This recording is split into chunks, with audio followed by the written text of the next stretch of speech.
Good morning everyone. So welcome back to my channel Shushmita's Daily Vlog. যারা আমার ব্লগটা first time দেখছো অবশ্যই চ্যানেলটাকে সাবস্ক্রাইব করতে ভুলো না। ভিডিওটা এন্ড পর্যন্ত দেখে যদি ভালো লেগে থাকে অবশ্যই একটা লাইক কমেন্টস আর শেয়ার করে দিও।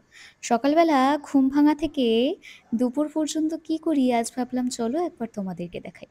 তোমরা অনেকেই কোয়েরি করো দিদি তোমার ডেইলি ব্লগটা একটু দেখিও।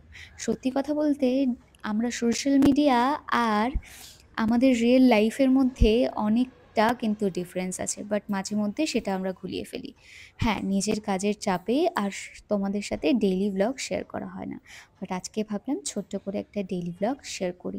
ঘুম থেকে উঠে বাইরে এসে সবার ফার্স্ট আমার যেটা কাজ সেটা হচ্ছে আমার স্কিন কেয়ার করা, আর সেটা নিশ্চয়ই করব। তার আগে এক লুক তোমরা দেখে নাও আমি আমার রুমটা কি করে ক্লিন করি ডেইলি ইজিলি। আমি কিনেছি আমার বাড়ি ডিপলি ক্লিন করার জন্য আগারো আইকন ব্যাগলেস ভ্যাকিউম ক্লিনার। হ্যাঁ, এইটা দিয়েই কিন্তু খুব ইজিলি আমি আমার বাড়ি মিনিটের মধ্যে ক্লিন করে নিতে পারবো। আর হ্যাঁ, এটা কিন্তু একটা ড্রাই ভ্যাকিউম ক্লিনার, সাথে এটাতে তোমরা পাবে 1600 ওয়াটের একটা cyclonic suction system with suction controller. আর এটাতে আছে 1.5 litre bagless dust collecting container, আর এটা কিন্তু রিমুভেবল। 24 kPa সাকশন পাওয়ার আছে, যেটাতে কুইকলি ঘরের যে ময়লাগুলো ডিপলি ভাবে কিন্তু ক্লিন করে দেয়। কিছু এক্সেসরিজও এটার সাথে আছে যেটা আলাদা আলাদা ক্লিন পারপাসে কাজে লাগে, যেমন ফ্লোর ব্রাশ, মাল্টিপারপাস ব্রাশ। আর এটা দিয়ে তোমরা নিজেদের রুমের একদম কোনা কোনাগুলো ডিপলি ভাবে কিন্তু ক্লিন করে নিতে পারবে। এটার সাথে তোমরা পেয়ে যাবে একটা লং পাওয়ার কর্ড, যেটা তোমাদের অনেক ডিস্টেন্স থেকেও ক্লিন করতে কিন্তু হেল্প করবে। আর এটা এতটা লাইট ওয়েট যে এটা ইজিলি কিন্তু যেদিকে খুশি তুমি এটার ফ্রন্টে সিভিল হুইলটা 360 ডিগ্রি মুভ করে, আর এই জন্য কিন্তু তোমার ক্লিনিং প্রসেসটা আরো ইজিলি হয়ে যায়। আর হ্যাঁ, এটা কতটা ডাস্ট কালেক্ট হয়েছে সেটা তোমাদেরকে জাস্ট একবার দেখিয়ে দিই। দেখো, আমি এতটা কিন্তু নোংরা আমার বাড়ি থেকে অলরেডি ক্লিন করে ফেলেছি। সো তোমরাও যদি এরকম একটা প্রোডাক্ট চাও সেটার কিন্তু লিংক পেয়ে যাবে আমার ডেসক্রিপশন বক্সে।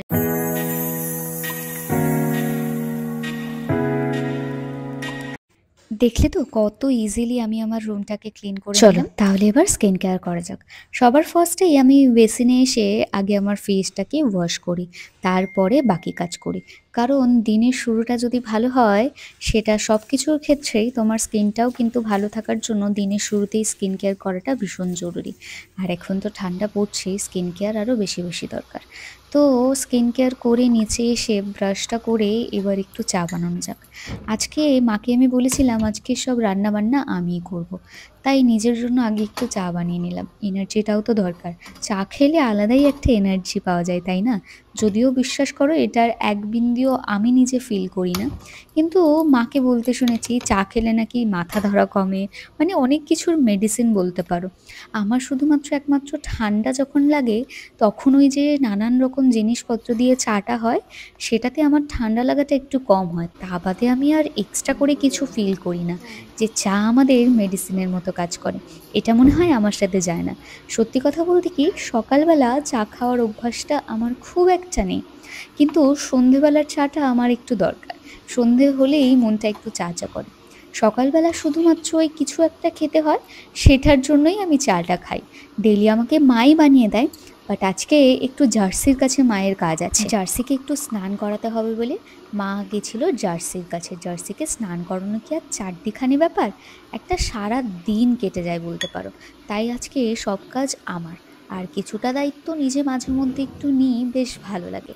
তাই নিজের মতো জল আর চাটা আমি আগিয়ে নিলাম। আর আমি এখানে ফার্স্টে একটু জল খেয়ে নিলাম। এটা হচ্ছে সবথেকে বিরক্তিকর কাজ, কিন্তু এটা কিন্তু একটা ভালো অভ্যাস যেটা আমার একদমই নেই। তাও আমি যেদিন যেদিন মনে হয় সেদিন সেদিন এটা এই অভ্যাসটা পালন করার কিন্তু ট্রাই করি। বাট তোমাদেরকে বলবো প্লিজ এই অভ্যাসটা নিজেদের মধ্যে বজায় রেখো। তারপর আর কি একটু খেজুর খেয়ে নিলাম। আর সকাল সকাল উঠে তো ফোন তো দরকারি, কাজ করার আগে আমার চায়ের থেকেও বেশি এনার্জি দেয় আমার ফোন।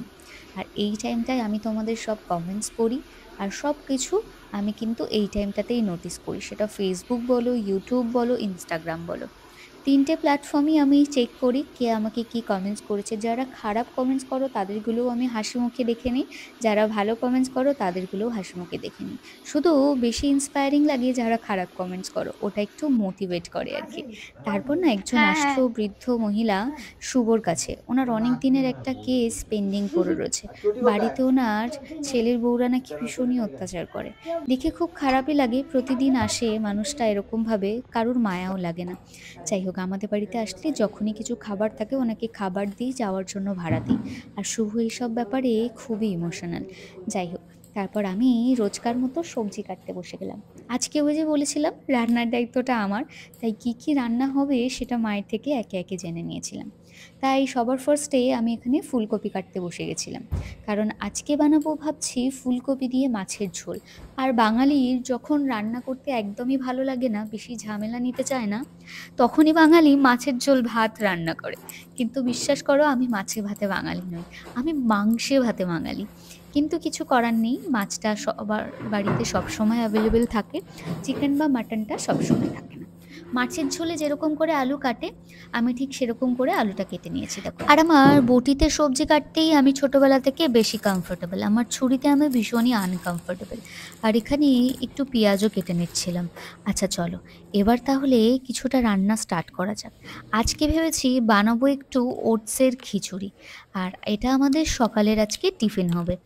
আর মায়ের থেকে জেনে নিয়েছি কি করে মা ওটসের খিচুড়ি বানায়, সেই অনুযায়ী তেলটা গরম হলে একটু জিরে আর শুকনো লঙ্কা আমি ফোড়ন দেব।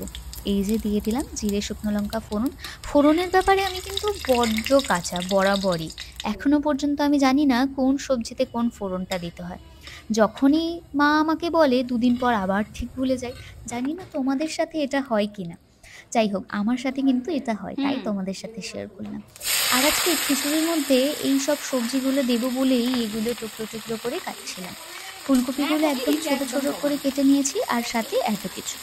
আর এখানে আমি একটু আদা ছাড়াচ্ছিলাম, কারণ আমি একটু আদা কুড়ে দেবো খিচুড়ির মধ্যে। তখন আমার সব কিছু কেটেছি কিন্তু আদা কাটতে মনে ছিল না। আমাদের বাড়িতে আদা সাধারণত একবারে অনেকটা আদা পেস্ট করে ফ্রিজে আমরা স্টোর করে রাখি, কিন্তু এখানে আমি কুচানো আদা দেবো বলে তার জন্য আদাটাকে আর পেস্ট করা আদাটাকে নিইনি। স্বাদ মতো লবণ, যেটা ছাড়া একদমই হয় না, আর নুন না দিলে তো কেউ গুণও গাইবে না, তার জন্য একটু নুনটাও ঢেলে দিলাম। আর নুন দেওয়ার পর না তাড়াতাড়ি সবগুলো ভালো করে কুকও হয়, তার জন্য লবণটা দিয়ে দিলাম। আর এখানে একটু ভাবলাম টমেটো কুচিও দেবো, তাহলে খিচুড়িটা একটু টেস্ট আসবে। আর আমি সব কিছু রান্নার মধ্যে একটু টমেটো কুচি দিতে না ভীষণ ভালোবাসি, তাই ছোট ছোট করে একটু টমেটোও কেটে নিলাম। চলো, এবার টমেটোগুলো রান্নার মধ্যে দিয়ে দিয়েছি।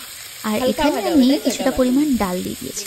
মা বলেছিল হালকা করে ডালটা ভাজতে, না হলে বেশি ডালটা ভাজা হলে নাকি খিচুড়িতে খুব একটা ভালো টেস্ট আসবে না, বা এরকম কোনো ব্যাপার আছে, আমার জানা নেই, আমিও তো রাঁধুনি, পোক্ত রাঁধুনি নই। যাই হোক, এখানে মা আমাকে হেল্প করছিল, আমি এখানে কড়াইটা নাড়াচ্ছিলাম, আর মা একটু জল ঢেলে দিচ্ছিল, মা তখন একটা দরকারে এসেছিল। চলো, এটাকে এবার কিছুক্ষণের জন্য ঢাকা দিয়ে দিলাম। শুভও উঠে পড়েছিল, ওর জন্য চা বানিয়ে ওই ওকে চা দিয়ে দিলাম। চা। এবার তোমাদেরকে বললাম না ওটসের খিচুড়ি বানাবো, তাই নিজের পরিমাণ মতো কিছুটা ওটস আমি নিয়ে নিলাম। আর ডেলি আমি ওটসটা কিন্তু খাই। হ্যাঁ, আজকে খিচুড়ি খাচ্ছি, অন্যদিন অন্য কিছু আইটেমে থাকে। ওটসটা আমাদের বাড়িতে ডেলি ব্রেকফাস্টে কিন্তু ওটসই আমরা খাই মেনলি। আর এখানে দেখো জলটাও ফুটে গেছে, এবার আমি ঠিক বাটির এক বাটি লবণ তো পরিমাণ দিতেই ওটস হবে। দিয়ে দিলাম, কারণ আজকে বাড়ির হ্যাঁ, সবাই মিলে দিয়েছি। ওটসের খিচুড়ি তাও তো খাবো। দিতেই হবে। আর ওটসের খিচুড়িটা কিন্তু ভীষণ ভালো টেস্ট হয়। তারপর খিচুড়িটা হয়ে যাওয়ার পর কিছু পরিমাণ বড়ি ভেজে নিচ্ছিলাম। কেন জানো? হ্যাঁ বলছি, আসলে আমার কিছু এতগুলো ভাজা লঙ্কা? বানানোর ছিল। আর এখানে কতগুলো লঙ্কা কেটেছি তোমার দিয়ে কোনো দেবো? আইডিয়া নেই। আসলে লঙ্কাগুলোতে ঝালও কম ছিল। আর আজকে একটু পেঁপে কেটেছিলাম, ওই পেঁপেগুলো এই বড়ি দিয়ে একটু ভাজা করবো, তাই বড়িগুলো আগে তুলে রেখেছিলাম, লঙ্কাগুলো দিয়ে দিলাম, এগুলো একটু ঝাল ঝাল টাইপের হয়। যাই হোক, তারপর একটা কড়াতে আমি আবার ডালও বসিয়ে দিয়েছিলাম, আর তার মধ্যে আমার একটা ফোন এসেছিলো, তাই আমি কথা বলতে বলতে ডালটাও রান্না করে নিচ্ছিলাম। আজকে মেনুতে অনেক কিছু ছিল জানো তো। আমি 3-4টে রান্না খুব কম করি, সচরাচর যখন বাড়িতে চিকেন বা মাটন আসে আমি শখ করে বলি যে মা আজকে আমি চিকেনটা রান্না করব বা আমি মাটনটা রান্না করব, তখনই বেসিক্যালি আমি রান্না করি। কিন্তু আজকে হঠাৎ করে কেন জানি না মনে হলো যে আজকের রান্নাটা আমি করব, আর মাও যেহেতু একটু ব্যস্ত ছিল তার জন্য আমাকেই বলল, তাই আমি ফটাফট ডালও রান্না করে ফেললাম। বাদবাকি যা যা রান্নার ছিল সবগুলোই রান্না করলাম। এখনও তো মেন রান্নাটা বাকি, সেটার জন্য তো এখন আমাকে টাইমটা সেভ করতে হবে না? তার জন্য আমি ঝটপট রান্নাটা করছিলাম। আর আমার প্রথম থেকেই না সিদ্ধ ডাল খুব ভালো লাগে। আর সিদ্ধ ডালের ওপর থেকেই কাঁচা সর্ষে আর কাঁচা পেঁয়াজ দেওয়া যে ডালটা হয় সেটার স্বাদটা আর সব খাবারের থেকে অনেক বেটার। বলে না ডালে ভাতে বাঙালি, সত্যি বাঙালি কিন্তু ডাল ছাড়া একদমই চলে না। তো আমার মিনিমাম ডালটা একদম হয়েই এসছে, কারণ আমি সব জিনিসগুলো দিয়ে দিয়েছি। তারপর আমার একটু স্বাদ মতো ঝালও আমি অ্যাড করার জন্য কয়েকটা কাঁচা লঙ্কা এক্সট্রা করে ফেলে দিয়েছিলাম। আমাদের বাড়িতে না সবাই মামা আজ ভীষণ তো ঝাল রবিবার, খেতে তোমার কাজ পছন্দ আছে? করে, শুধুমাত্র শুভ ছাড়া। কি বলো? চলো এবার তোমাদেরকে একবার দেখাই ডালটা কেমন ঠিক আছে, হয়েছে। তো খাওনি কেন? কি খাবার আছে? এই যে এখানে আছে। না ওইটাতে আছে, ওটাতে। হ্যাঁ দেখো। এখনও তো একটা রান্না বাকি আছে, তাই না? তো এবার আমি বসাবো হচ্ছে মাছের ঝোল। আর প্যাকেটের যে সর্ষের তেলগুলো আমরা আনি সেটা ঢেলে এইটুকু তেল একটু এক্সট্রা হয়েছিল, তার জন্যই ওটা আগে দিয়ে দিলাম। তারপর এই যে বটল থেকে আমি একটু সর্ষের তেল দিয়ে দিলাম। আর এবার হচ্ছে মেন যুদ্ধের কাজ, সেটা হচ্ছে মাছ ভাজা। আর এটা আমি জাস্ট মিডল থেকে দিয়ে দেখলাম যে প্রচুর তেল ছিটকাচ্ছে, তাই এরকম একটা হাতে যাতে রক্ষা হয় তার জন্য একটা এরকম ঢাকনা আমি নিয়ে নিয়েছিলাম যাতে তেলটা ছিটকে না মামা তো আসে। ওর এই যে থেকে 4 থেকেই পিস খেয়ে যেতে মাছ পারতো। দিয়ে দিলাম, চারটে চারটে করেই ভাজছিলাম। একবারে দুপুর আর রাত দুবেলারই রান্না করে নেবো। মাছগুলোও মোটামুটি ভাজা হয়ে গেছিলো, তাই ভেজে মাছগুলোকে তুলে রাখলাম। মাছের ঝোলটা এবার চলো বানিয়ে ফেলি, কারণ অলরেডি অনেক বেজে গেছে। হয়তো ঘড়িটা এখান থেকে দেখা যাচ্ছে না, কিন্তু আমার রান্না বান্না সারতে অনেকটা টাইম লেগেছিলো। ওই যে অভ্যাস নিয়ে রান্না করে, তাই ঠিক বুঝি না। মারা তো এক্সপার্ট হয় রান্না বান্না করতে, তাই ওনাদের একদমই টাইম লাগে না, কিন্তু আমার তো খুবই টাইম লাগে। যাই হোক, একটু জিরে ফোড়ন দিয়েছিলাম, জিরে আর কাঁচা লঙ্কা ফোড়ন দিয়ে এখানে সব সবজিগুলো দিয়ে দিয়েছিলাম। সবজি বলতে আজকে আলু আর ফুলকপি দিয়েই মাছের ঝোল বানাবো, তাই একটু লবণও দিয়েছিলাম যার জন্য ফুলকপি আর আলুটা তাড়াতাড়ি সিদ্ধ হয়ে যায় আর ভাজাটাও কমপ্লিট হয়ে যায়। দেখতে পাচ্ছ আমি একটু কষিয়ে নিচ্ছি, তারপর একে একে এর মধ্যে হলুদ গুঁড়ো, ধনের গুঁড়ো যা যা ছিল মশলা মা বলেছিল সেই রকম একে একে আমি দিয়ে দিচ্ছিলাম। আর এগুলো মিনিমাম কিছুক্ষণ ভাজা মশলাগুলো দেওয়ার পরে একটু নাড়িয়ে আমি কষিয়ে নেব, কারণ মশলার গন্ধটা একদমই তো ভালো লাগে না। আর আমি না মেনলি মশলাটা কষানো হয়েছে কি না সেটা আমার বুঝতে একটু টাইম লাগে, তাই আমি একটু ওভার কুকই করে ফেলি। আর এখানে আদা বাটা, আর এখানে দিয়ে দিলাম গুঁড়ো লঙ্কা, আর এখানে টমেটো কুচিও যেটা রেখেছিলাম সেটা দিয়ে দিলাম। চলো এবার তোমাদেরকে দেখাই কি কি মশলা দিয়েছি আর কষানোর সময় কেমন লাগবে। এই যে, আর আমরা প্রতিদিন তরকারিতে দুটো করে আলু কেটে দিই। বেশি আলু দিলে কেউ খেতে চায় না, বেশি হয় তার জন্য একদম মাপ অনুযায়ী দুটো আলু টুকরো করে দিই, একদমই অল্প করি।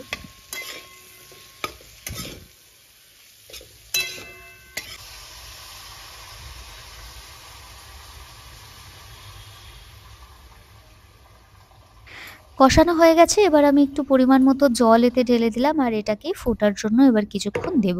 মাছটা দেব তবে একটু পরে, একটু যখন ফুটে যাবে। আর দেখলাম যে জলটা মনে হচ্ছে একটু কম হয়েছে, তাই ভাবলাম আরও একটু জল অ্যাড করে দিই, কারণ রাত পর্যন্ত সবাই খাবে। যদি সবজিটা কম হয় তখন রাত্রিবেলা হয়তো আবার একটা রান্না করতে হবে। এমনিই শখ করে একদিন রান্না করতে নেমেছি, তাই বলে এত বাজে রান্না করব যে আবার একজনকে হাত লাগাতে হবে, তার জন্য আর সেটা করলাম না। যাই হোক, রান্না বান্না কমপ্লিট। এবার স্নানটা করে নিই। স্নান করে রুমে এসে আজকে মায়ের রুমেই ভাবলাম একটু চুলটা আঁচড়ে নিই। চুল আঁচড়ে এখানে সবার ফার্স্টে যেটা সবাই করে সেটা হচ্ছে সিঁদুর পরা। তোমাদের ভিডিওটা কেমন লাগলো অবশ্যই কিন্তু আমাকে কমেন্ট সেকশনে জানিও। ভিডিওটা ভালো লাগলে লাইক, কমেন্টস আর শেয়ার করতে ভুলো না। আর তোমাদের আমার ডেইলি ব্লগ দেখতে কেমন লাগলো কমেন্ট সেকশনে জানিও। Okay bye.